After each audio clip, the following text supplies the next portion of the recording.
Thank you very much. Thank you. Nice crowd. What a good-looking group of people. Well, we have some very, very good news today, and a lot of good things are happening for our country. Please sit down. My fellow Americans, this is Liberation Day, waiting for a long time. April 2nd, 2025 will forever be remembered as the day American industry was reborn, the day America's destiny was reclaimed, and the day that we began to make America wealthy again. We're going to make it wealthy, good and wealthy. For decades, our country has been looted, pillaged, raped, and plundered by nations near and far, both friend and foe alike. American steelworkers, auto workers, farmers, and skilled craftsmen, we have a lot of them here with us today. They really suffered gravely. They watched in anguish as foreign leaders have stolen our jobs, foreign cheaters have ransacked our factories, and foreign scavengers have torn apart our once beautiful American dream. We had an American dream that you don't hear so much about. You did 4 years ago, and you are now, but you don't too often, and for many years and decades even, you didn't hear too much about. Our country and its taxpayers have been ripped off for more than 50 years, but it is not going to happen anymore. It's not going to happen. In a few moments, I will sign a historic executive order instituting reciprocal tariffs on countries throughout the world. Reciprocal, that means they do it to us and we do it to them. Very simple. Can't get any simpler than that. This is one of the most important days, in my opinion, in American history. It's our declaration of economic independence. For years, hardworking American citizens were forced to sit on the sidelines as other nations got rich and powerful, much of it at our expense. But now it's our turn to prosper, and in so doing, use trillions and trillions of dollars to reduce our taxes and pay down our national debt, and it'll all happen very quickly. With today's action, we are finally going to be able to make America great again, greater than ever before.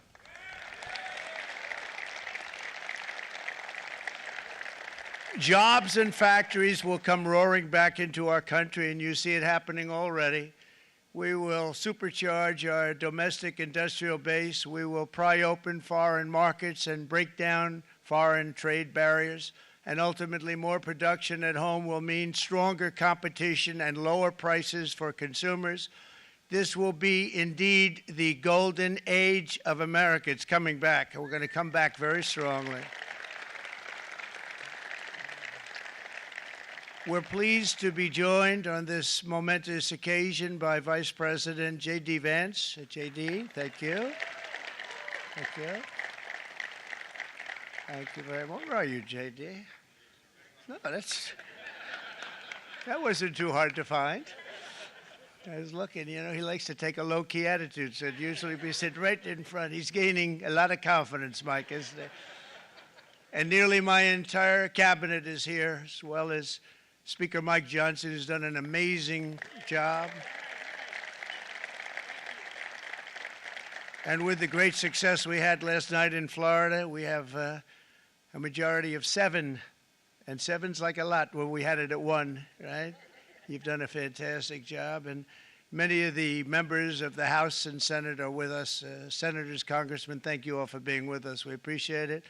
For decades, the United States slashed our trade barriers on other countries, while those nations placed massive tariffs on our products and created outrageous non-monetary barriers to decimate our industries. And in many cases, the non-monetary barriers were worse than the monetary ones. They manipulated their currencies, subsidized their exports, stole our intellectual property, imposed exorbitant VAT taxes to disadvantage our products, adopted unfair rules and technical standards, and created filthy pollution havens. They were absolutely filthy, but they always came to us and they said, we're violating, we should pay for it. It's all detailed in a very big report by the U.S. Trade Representative on Foreign Trade Barriers, and I'll just hold it up for you. It's available, and you don't have to pay too much. As I understand it, you'll pay nothing. It's a lot of work for something, actually, because it's a special book. It's frankly, it's very upsetting when you read it, when you see what people have been doing to us for 30 years. This all happened with no response from the United States of America, none whatsoever. But those days are over. Let me offer just a few examples of the vicious attacks our workers have faced for so many years. The United States charges other countries only a 2.4 tariff on motorcycles. Meanwhile, Thailand and others are charging much higher prices, like 60%. India charges 70%. Vietnam charges 75%, and others are even higher than that. Likewise, until today, the United States has for decades charged a 2.5 tariff. Think of that, 2.5% on foreign-made automobiles.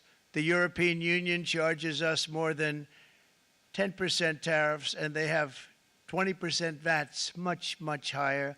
India charges 70%, and perhaps worst of all are the non-monetary restrictions imposed by South Korea, Japan, and very many other nations. As a result of these colossal trade barriers, 81% of the cars in South Korea are made in South Korea. 94% of the cars in Japan are made in Japan. Toyota sells 1 million foreign-made automobiles into the United States, and General Motors sells almost none. Ford sells very little. None of our companies are allowed to go into other countries. And I say that, friend and foe, and in many cases, the friend is worse than the foe in terms of trade. But such horrendous imbalances have devastated our industrial base and put our national security at risk. I don't blame these other countries at all for this calamity. I blame former presidents and past leaders who weren't doing their job. They let it happen, and they let it happen to an extent that nobody can even believe. That's why, effective at midnight, we will impose a 25% tariff on all foreign-made automobiles.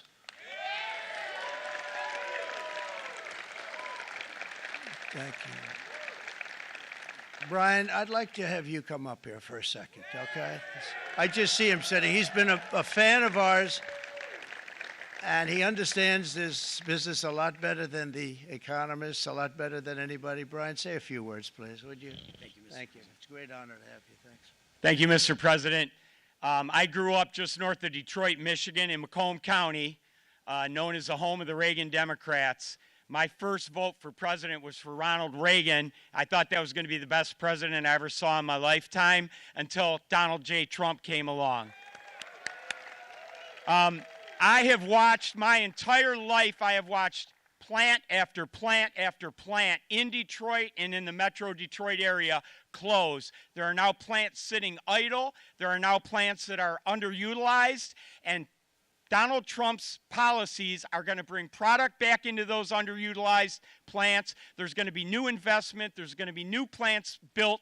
And the UAW members, and I brought 20 of them with me, they're sitting right over here. We support Donald Trump's policies on tariffs 100%. So, Mr. President, we can't thank you enough. And in 6 months or a year, we're going to begin to see the benefits. I can't wait to see what's happening 3 or 4 years down the road. Thank you, Mr. President. Thank you. What a great guy. He got it right from the beginning. He got it before almost anybody else. This group over there, they got it too. And, you know, we won the state of Michigan. We won almost all of them. But we won Michigan by a lot, and I want to just thank you all. The auto workers were fantastic. The Teamsters were fantastic. Everyone was pretty good, I will tell you. Thank you very much. I appreciate it. You're going to be very happy very soon, and you probably see what's happening with all of the, not only car companies, but car companies in particular. You see it with all of the ones they're moving, they're announcing day in, day out. You're seeing it. Nobody's ever seen anything like that. With today's actions, we're also standing up for our great farmers and ranchers who are brutalized by nations all over the world. It's brutalized. Canada, by the way, imposes a 250 to 300% tariff on many of our dairy products. They do the first can of milk. They do the first little carton of milk at a very low price, but after that it gets bad, and then it gets up to 275, 300%. So when they're figuring what's Canada charging, they say, oh, about 2%, 3%. But take a look at what happens down the road. When you look a little bit, it's not a pretty picture, and we don't like it, and it's not fair. It's not fair to our farmers. It's not fair to our country. And with countries like Canada, you know, we subsidize a lot of countries and keep them going and keep them in business. In the case of Mexico, it's $300 billion a year. In the case of Canada, it's close to $200 billion a year. And I say, why are we doing this? Why are we doing this? I mean, at what point do we say, you got to work for yourselves, and you got to, this is why we have the big deficits. This is why we have that amount of debt that's been placed on our heads over the last number of years, and we're really not taking it anymore. Through non-tariff barriers, the European Union bans imports of most American poultry. You understand? They say, we want to send you our cars, we want to send you everything, but we're not going to take anything that you have. Australia bans, and they're wonderful people and wonderful everything, but they ban American beef, yet we imported $3 billion of Australian beef from them just last year alone. They won't take any of our beef. They don't want it because they don't want it to affect their farmers. And you know what? I don't blame them, but we're doing the same thing right now, starting about midnight tonight, I would say. And China charges American rice farmers an overquota, it's called, a tariff rate of 65%. South Korea charges 50%. Actually, they charge different, from 50% to 513%. And Japan, our friend, charges us 700%. But that's because they don't want us selling rice and other things. Who can blame them, Madam Secretary? Agriculture, great job you did on eggs, by the way. The egg prices came down 50%. You got them down 50%. Once we got involved, they were going through the sky. The egg prices, they were going through the sky, and you did a fantastic job. Now we have lots of eggs, and they're much cheaper, down about 59% now, and they're going down further. We charge 2.8% for so many things that other countries are charging 200%, 300%, and 400% for. If imposing tariffs and protective barriers made nations poor, then every country on earth would be racing to eliminate these policies, and China would be the first on line. They run a very strong country, but they're not first in line, and the American people are paying a very big price. From 1789 to 1913, we were a tariff-backed nation, and the United States was proportionately the wealthiest it has ever been. So wealthy, in fact, that in the 1880s, they established a commission to decide what they were going to do with the vast sums of money they were collecting. We were collecting so much money so fast, we didn't know what to do with it. Isn't that a nice problem to have? What do you think, Marco? Good problem? Marco would love that problem. But we don't have that problem anymore, but we're not going to have it very much longer, I will tell you. But they collected so much money, they actually formed a commission to determine what they were going to do with the money, who they were going to give it to, and how much. Then in 1913, for reasons unknown to mankind, they established the income tax so that citizens, rather than foreign countries, would start paying the money necessary to run our government. Then in 1929, it all came to a very abrupt end with the Great Depression, and it would have never happened if they had stayed with the tariff policy. It would have been a much different story. They tried to bring back tariffs to save our country, but it was gone. It was gone. It was too late. Nothing could have been done. It took years and years to get out of that depression, far longer than even FDR had that office right over there for a long period of time. The ramp system, that's rather intricate, was built because of him, and every time you walk up, you think of him, and he did a great job in many ways, but it lasted long beyond his terms, as you know.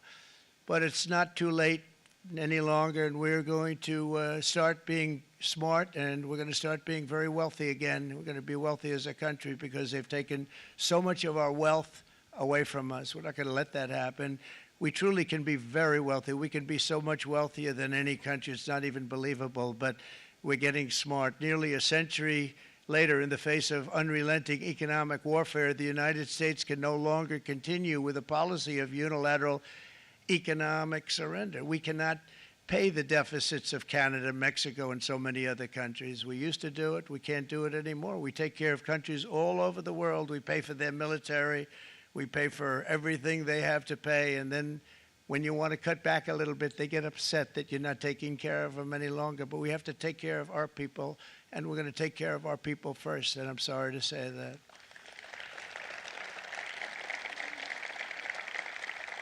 And today we're standing up for the American worker, and we are finally putting America first.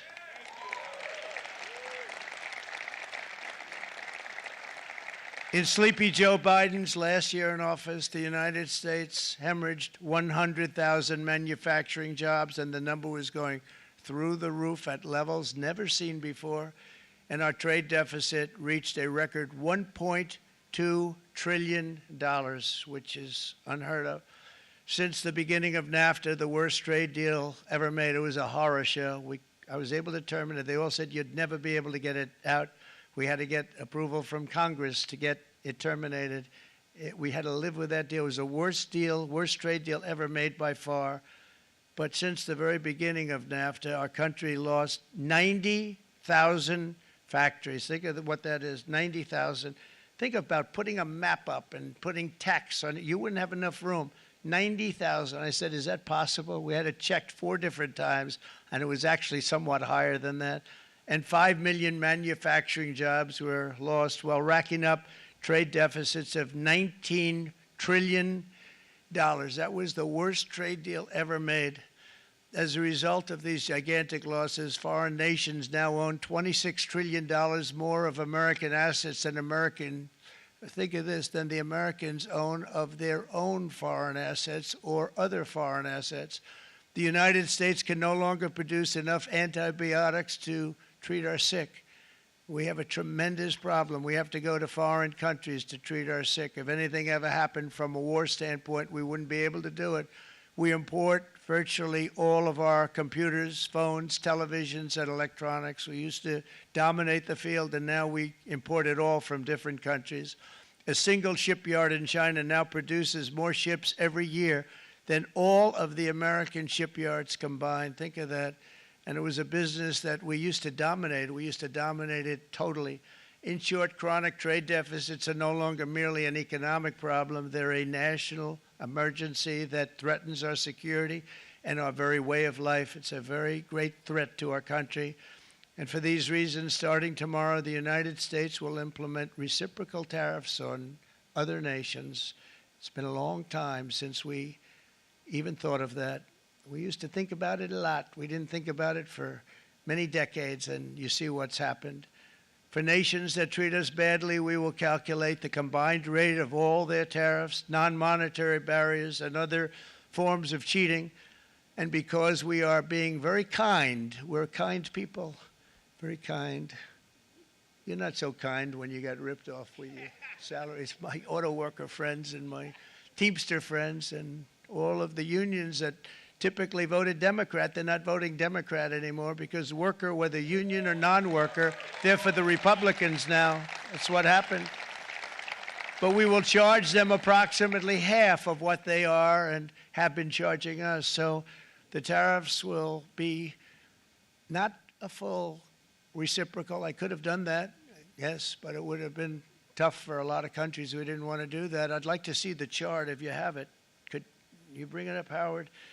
This is our great Secretary of Commerce, Howard Lutnick.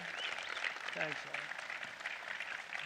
So if you look at that, China, first row, China, 67%. That's tariffs charged to the USA, including currency manipulation and trade barriers. So 67%, I think you can, for the most part, see it. Those with good eyes, with bad eyes. We didn't want to bring, it's very windy out here. We didn't want to bring out the big charts because it had no chance of standing. Fortunately, we came armed with a little smaller chart. So it's 67%, so we're going to be charging a discounted reciprocal tariff of 34%. I think In other words, they charge us, we charge them less. So how can anybody be upset? They will be, because we never charge anybody anything, but now we're going to charge. European Union, they're very tough, very, very tough traders. You know, you think of European Union, very friendly. They rip us off. It's so sad to see. It's so pathetic. 39%, we're going to charge them 20%, so we're charging them essentially half. Vietnam, great negotiators, great people. They like me, I like them. The problem is they charge us 90%. We're going to charge them 46% tariff. Taiwan, where they took all of our computer chips and semiconductors. We used to be the king, right? We were everything. We had all of it. Now we have almost none of it, except the biggest company is coming in. We're going to end up with almost 40%. Lee Zeldin's working to get their approvals. And it's an amazing company. Mr. Wei, of one of the great companies of the world, actually. They're coming in from Taiwan, and they're going to build one of the biggest plants in the world, maybe the biggest for that. But 64%, we're going to charge them 32%. Japan, very, very tough, great people. And again, I don't blame the people for doing it. I think they're very smart in doing it. I blame the people that sat right in that Oval Office, right over there, right behind the Resolute desk or whichever desk they chose.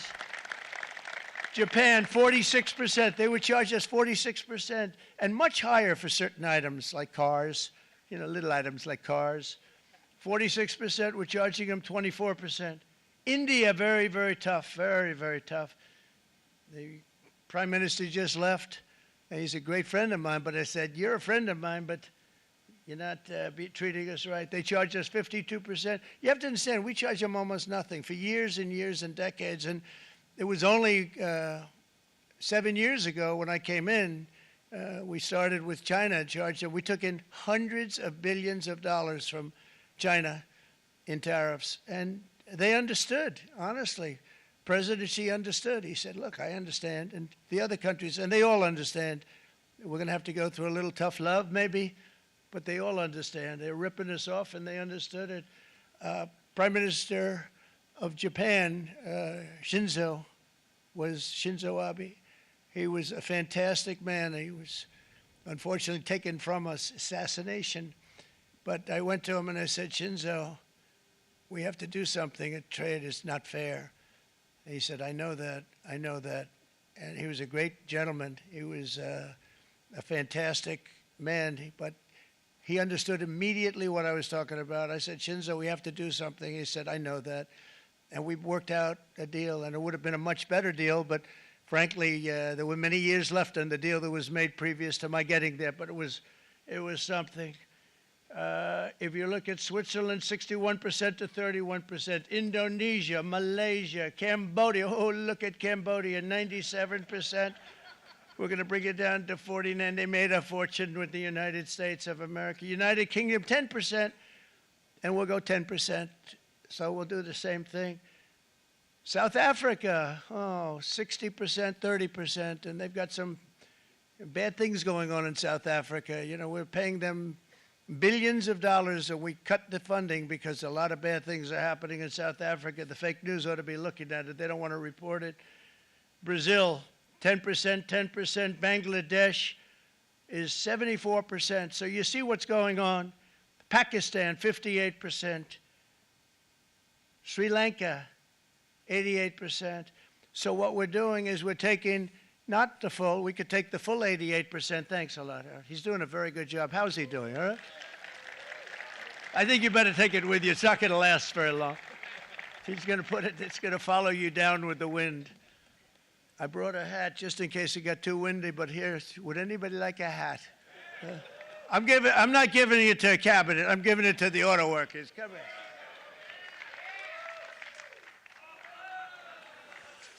Thank you, fellas. Get it. That's it. That's it. They deserve it more than our cabinet. Our cabinet has plenty of hats. But you see the numbers. The numbers are so disproportionate. They're so unfair. At the same time, we will establish a minimum baseline tariff of 10%. You notice that on the chart. And that'll be on other countries to help rebuild our economy and to prevent cheating. So we're going to have a minimum of cheating, and we're going to be very severe on the people that at the gate that watch the tariffs and watch the product coming in, because there's been a lot of bad things happening at the gate because the money is so enormous that you're talking about. There's never been probably anything like it in terms of the enormity, and there are a lot of bad things happen at the people that do the check-in, and they're looking at 10-year jail sentences if they do play. We're going to treat them so good, but if they cheat, the repercussions are going to be extremely strong. Foreign nations will finally be asked to pay for the privilege of access to our market, the biggest market in the world. We're right now the biggest market in the world. We had a great country 4 years ago in terms of the economics. We were doubling up on China. We were doing so well. Nobody was going to catch us, but so much of it slipped away over the last 4 years under Biden. I campaigned on this policy throughout last year, and today that promise was made, and it was also a promise, as you know, that was kept. Promises made, promises kept. To any company that objects to our common sense reciprocal tariffs, again, reciprocal, back and forth, back and forth. And I call this kind reciprocal. This is not full reciprocal. This is kind reciprocal. But what we do is we cut it in half. We charge them. My answer is very simple if they complain. If you want your tariff rate to be zero, then you build your product right here in America, because there is no tariff if you build your plant, your product in America. And we've seen companies coming in like we've never seen before. Likewise to all of the foreign presidents, prime ministers, kings, queens, ambassadors, and everyone else who will soon be calling to ask for exemptions from these tariffs. I say, terminate your own tariffs, drop your barriers, don't manipulate your currencies. They manipulate their currencies like nobody can even believe, which is a bad, bad thing and very devastating to us. And start buying tens of billions of dollars of American goods. Tariffs give our country protection against those that would do us economic harm. And many people were looking to do us economic harm. Maybe not so obviously, but they were doing tremendous economic harm. But even more importantly, they will give us growth. These tariffs are going to give us growth like you haven't seen before, and it'll be something very special to watch. I am so looking forward, and Brian, it's going to happen even faster than you said. You know, you might say, but it's already started. It's already started. Work's already begun on plants all around the country, and you see that as before. These are big, rich companies. We have $61 billion started on a big plant going up. It's going to be announced over the next 2 days, and they already started work. Many of these the biggest companies in the world, they've committed to build, build, build. We're going to build, build, build, sir. And they came here to see me, and wanted to know if they could have a press conference. I do as many as I can. I'm pretty busy trying to stop Russia and Ukraine and the Middle East. We got to stop that. We got to stop the Houthis, which we're making tremendous. They like shooting ships down and out of the water, sinking ships. They get a kick out of it, but they're not getting such a kick out of it now, are they, Mr. Secretary? They're not getting such a kick out of that now. But here are just a short list of some of the companies that have already announced and committed to investment. And this is a company that built its factories and its plants in China. Apple is going to spend $500 billion. They never spent money like that here. They're going to build their plants here. SoftBank, OpenAI, and Oracle, great companies, are investing $500 billion almost immediately. NVIDIA, a hot company, is investing hundreds of billions of dollars. They just announced. TSMC, the biggest, most important company in the world of chips from Taiwan, with no investment from us, is investing $200 billion. And they said the reason was, number one, the election of November 5th, and number two, the tariffs. They don't want to pay the tariffs, and the way they're not paying it is to build their plant here. So we're going to go from almost no percentage. We used to have 100% of the chip market. Now it's all in Taiwan. Almost all of it's in Taiwan. A couple of other countries, but mostly in Taiwan. And think of it. We had 100%. We lost it because of people in that office that didn't do their job. They allowed it to be stolen from us. Johnson & Johnson, great company, $55 billion. Eli Lilly, $27 billion.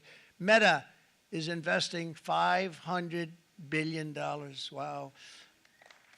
DeMac is investing $20 billion. CMA, CGM, $20 billion. And then you have Merck and Clarios, Stellantis, General Motors, GE Aerospace, Honda, Nissan, Hyundai are all putting in billions and billions of dollars, and they're committed 100%. So.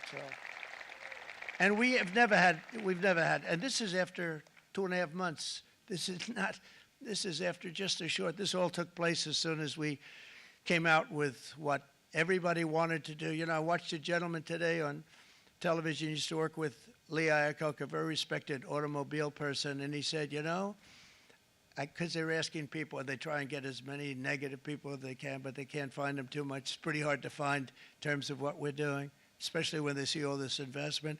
They said, so tell me, what do you think of what Trump is doing from the automobile standpoint? He said, I can't believe it. Somebody is finally, he's an older guy, real pro, really top guy, with Lee Iacocca. He said, I never thought I'd see the day when this would happen, where somebody had the courage to go and do what has to be done. This is transforming our nation. Our entire nation is going to be transformed, not only with the cars, but on every single other item that's built. We're going to become an industrial powerhouse. And he said that so beautifully today. In fact, I'm going to find out, I'm going to get a tape, and Bruce, I'm going to get that tape, and I'm going to send it to you out in Long Island, and you're going to play it for the people. And all your union workers and your non-union workers out there, you got a pretty even split. But we have, so far, it looks like we're going to have about $6 trillion of investments, and you wouldn't do that in years in this country over the last number of years. $6 trillion, and that's going to be much higher by the end of the year. And think of what $6 trillion is. You wouldn't have even a small percentage of that under this other system. We're going to be an entirely different country, and it's going to be fantastic for the workers. It's going to be fantastic for everyone. There will never have been a transformation of a country like the transformation that's already happening in the United States of America. It's an incredible thing to watch, and it's incredible to meet with the top people, people that you read about, very wealthy people, or people that are great managers and executives and presidents of big public companies. And to watch the enthusiasm they have now that they didn't have. They gave up on our country. They went to foreign countries and they built. Companies are pouring into our country at levels never seen before, with jobs and money to follow, and it's really beautiful. In the coming days, there will be complaints from the globalists and the outsourcers and special interests and the fake news. Always, the fake news will always complain. But never forget, every prediction our opponents made about trade for the last 30 years has been proven totally wrong. They were wrong about NAFTA. They were wrong about China. They were wrong about the Trans-Pacific Partnership, which would have been a disaster if I didn't terminate it. If I didn't terminate that, United Auto Workers, you would have had no jobs in this country. You would have had no jobs. It was all going to other countries. In my first term, they said tariffs would crash the economy. Instead, we built the greatest economy in the history of the world. And again, I have great respect for President Xi of China, great respect for China, but they were taking tremendous advantage of us, and I commend them for that. I say, hey, if you can get away with it, that's okay.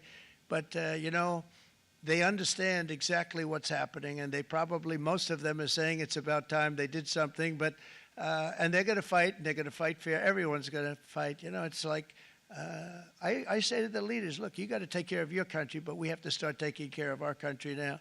We can't do what we've been doing for the last 50 years. From the day of my election, the stock market went up in my first term 88%, with NASDAQ going up 155%, more than any president has ever had in any term in office, by far. And I think we're going to blow that away. And maybe the numbers won't show, but I think they're going to show much better than even those numbers. But what you're going to see is you're going to see activity, that empty, dead sites, factories that are falling down. Those factories will be knocked down, and they're going to have brand new factories built in their place. They're not only talking about renovating, they're talking about brand new, the best anywhere in the world, the biggest anywhere in the world. I have a friend who builds car plants, and I said, I want to see the biggest and the best. He said, well, we have to go to Mexico. I said, no, I want to see it in the United States. He said, we're not building them in there. This is a year and a half ago during the campaign. He said, we're not building it. You'd have to go to Mexico.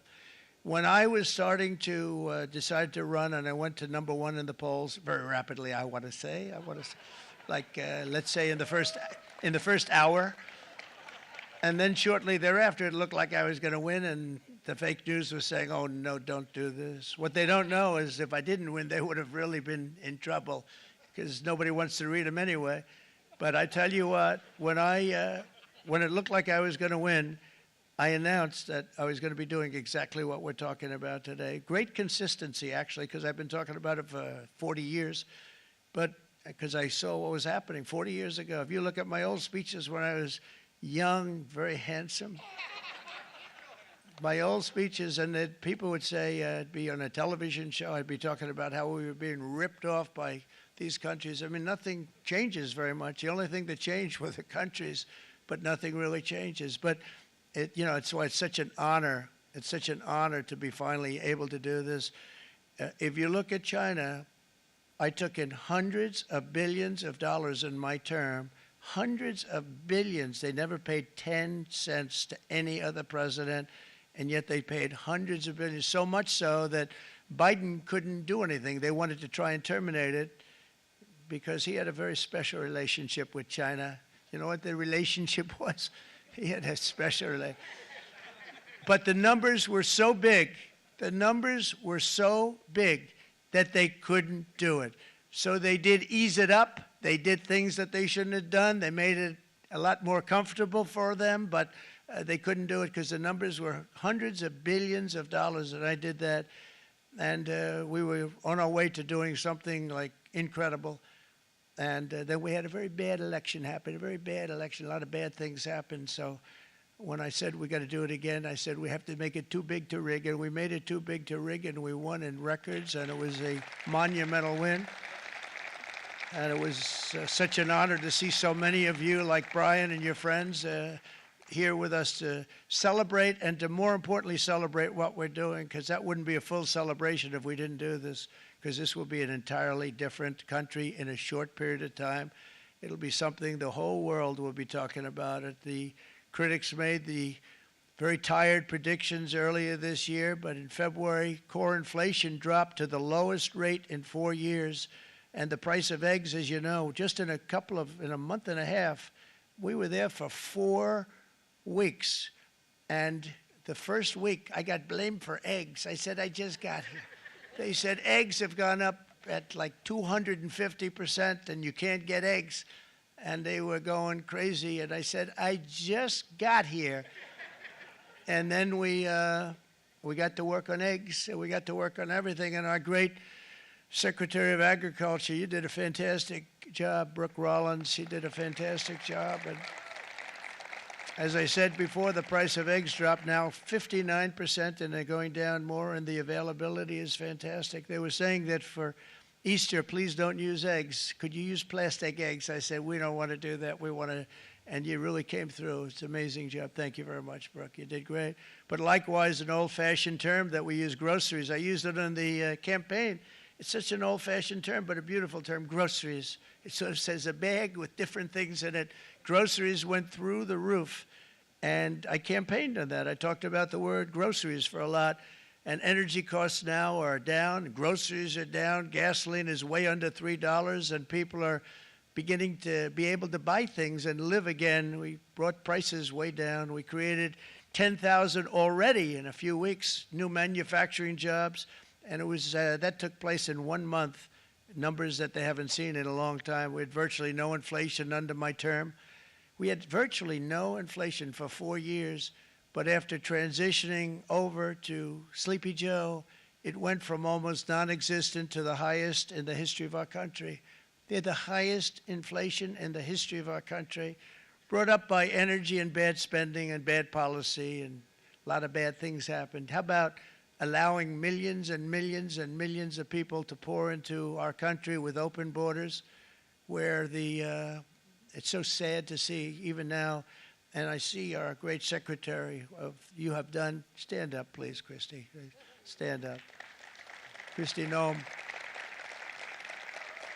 And Tom Holman. These people are doing a great job, but gotten them out in records. We have problems with judges that don't want them to go out. They want Tren de Aragua, and they want MS-13, the most vicious gangs ever. Nobody's ever seen anything like it. Absolute killer gangs. They kill people. They don't even think about it. And we put them out, and we have judges now, radical left judges that want to, they don't want them to go out. They want them to even be brought back. Let's bring them back. You've done a fantastic job, and please thank everybody. Homeland Security, thank everybody. Appreciate it. And we now have a border that's the best border that we've ever had, even better than it was my first term. My first term we did good, but this one we really specialized in. We've done really well. And we had records then. We had the best, safest border. 4 years ago, we had the best border there ever was. And now we have, you've actually matched it and done even better. And we're going to get it down the right way. And we want people, by the way, to come into our country, but we want to come in through a legal process. We want them to come in legally. We need more people. We need people to run these plants and to help the auto workers and the Teamsters and the non-union people and everybody else. But we need people and the farmers. And we're going to let people come in, but they want to come in. We want them to come in legally. They have to have the capability of loving our country, not people that hate our country. We don't want them in our country. And now we're going to pass the largest tax cuts in American history, and that's where we're relying on Mike and John Thune. And we will not cut Social Security, Medicare, or Medicaid benefits, and the Democrats will, because if they got in, the entire economy would collapse. This country was heading for a collapse under the people that you saw. They were horrible. I think one of the reasons people like the job, I have my highest approval ratings because I think they're comparing me to the worst administration in the history of our country, so I appreciate that at least. But Speaker of the House Mike Johnson and Senate Majority Leader, appreciate it, Mike, John Thune have been fantastic, by the way. But they've been working tirelessly on taking the next step to pass the plan for our one big, beautiful bill. I'd like to name it that if you can. One big, beautiful. I made that statement about 6 months ago, and everybody calls it one big, beautiful bill. And it will be that. It'll have everything, the big tax cuts and every incentive there is. And it'll be fantastic. And by the way, for the cars, we're asking for an interest deduction on a loan. So if you build the car, only in America we do it, Brian. If the car's not built in America, you don't get the interest rate deduction. But if you build the car in America, if you buy a car, if it's built in America, then you get an interest rate deduction, tax deduction, and that's a big thing. That's going to be a big thing. I think that's going to pay for itself very quickly, that deduction. Never happened. We've never had anything like that before. Somebody said, where do you get the idea? Because it's so basic. You would think that would have happened a long time ago. It never did, and I'm very happy it didn't because now I can say that was my idea. But we're going to get us closer to the debt extension. We have to get the debt extension passed, and I know you're going to be able to do that, Mike, and it's very important that you do that. And all of the other things that the Senate budget plan gives us, along with working, because I know they're working together, John and Mike, and the two bills are going very well together. We need to get our shared priorities done, including certain permanent tax cuts. We want the tax cuts to be permanent, spending cuts, energy and historic investments in defense, border, and so much more. We're covering everything. These will be phenomenal. There'll be no bill like this going to straighten. One bill is going to straighten out our country for many, many years to come. And we said, let's just do it and let's get it done. And some guys will love it and some guys will like it a little bit less because they're not getting what they were exactly looking for, but they're getting a lot. They'll never, if we get this done, it'll be the most incredible bill ever passed in the history of our Congress and Senate and congressmen, the senators and the congressmen, many of whom are here today, will be very proud of themselves. I really believe that. It's going to set us on a whole new prosperous path. We're going to cut spending and right-size the budget back to where it should be. We're going to do that very strongly. Thank you, Rick. Thank you. John, thank you. Oh, look at all of our senators over there. Oh, boy. That's a nice group of people. But I won't like them so much if they don't get this bill done. That's a great group, and Congressman, thank you very much. I appreciate it. Tremendous people. The Senate plan is my complete and total support, and the House plan likewise is very similar. They're moving along pretty much at the same clip, and as soon as you're ready, you'll show it to me, and I'm sure it'll have my support, Mike. Every Republican congressman and senator must unify. We have to unify. We can't be separated. We have to get it done. We have to get absolutely everything we can, and we have to take care of the American people. That's the only thing that matters. We have to take care of the American people first. We need to pass this bill immediately, get it done, including debt extension. From this day on, we're not going to let anyone tell us that American workers and families cannot have the future that they deserve. We're going to produce the cars and ships, chips, airplanes, minerals, and medicines that we need right here in America. The pharmaceutical companies are going to become roaring back. They're coming roaring back. They're all coming back to our country, because if they don't, they got a big tax to pay. And if they do, I'll be very happy, and you're going to be very happy, and you're going to be very safe. We're going to build our future with American hands, with American heart, American steel, and we're going to build it with American pride like we used to. We're approaching our 100th day as president, and have been given credit by a lot of people, actually, even some of the fake news. Can you believe it? Which in this case hopefully isn't fake, for having done more in that time than any other administration in the history of our country in the first 100 days. I think we've had an amazing, in terms of what we've done, what we've gotten accomplished. I'd like to see if we can get that war ended and another war from not starting in the Middle East. We have to get Russia. They're losing 2,000 on average, 2,500 people a day, young people, soldiers, Russian. Think of that, 2,500 through some days, but on average, probably over about a 1 week period, it's 2,712, they say. They're losing those soldiers. They're dying. They're being decimated. And they're not from our country, but they're from other countries. But they're human beings. They're from Russia. They're from Ukraine in this period, most of them. And we're going to get it stopped. It's a senseless war that would have never happened if I was president, and it shouldn't be allowed to go on. And I think we're being given good cooperation by Russia and by Ukraine, but we have to get it stopped. It's humanity. It's humanity. It's a terrible thing. This will be a very big moment. I think you're going to remember today. It's going to be a free nation that we're dealing with. We're going to have a very free and beautiful nation. It's going to be Liberation Day in America, and it's going to be a day that hopefully you're going to look back in years to come and you're going to say, you know, he was right. This has turned out to be one of the most important days in the history of our country. God bless you, and God bless America. Thank you, everybody. Thank you very much. Thank you. Thank you very much.